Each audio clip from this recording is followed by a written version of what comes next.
تنسيقية الجالية السورية في المملكة المغربية.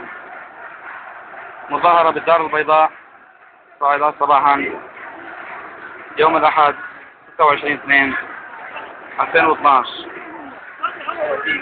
قاطعة الدستور، فوارس المجد الجناح الخارجي، إدارة الصحة.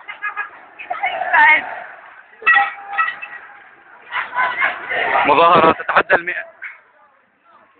100,000 شخص تضامنا مع الشعب السوري، الشعب المغربي الشقيق وكافة المكونات.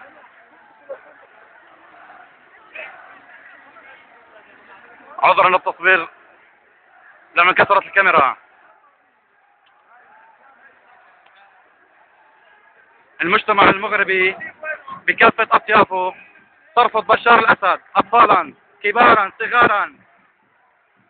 إدارة التنسيقية.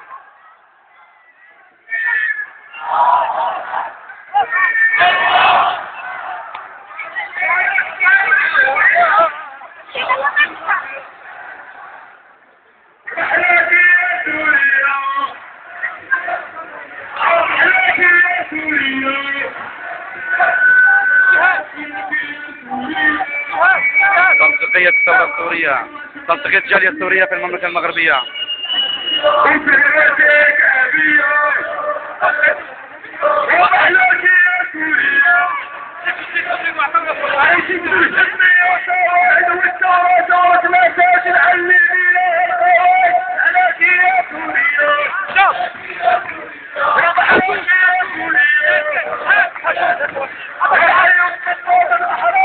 شوش المغرب وسيم.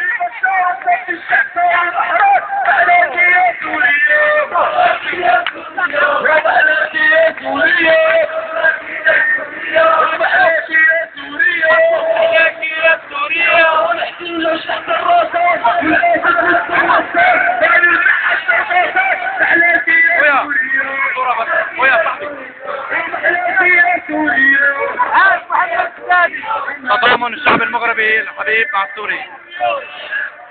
سوريا يا ساكن كلنا في ذاك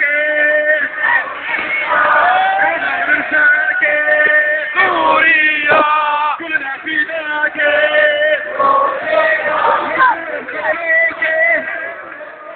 العالم خذلوك سوريا العالم خذلوك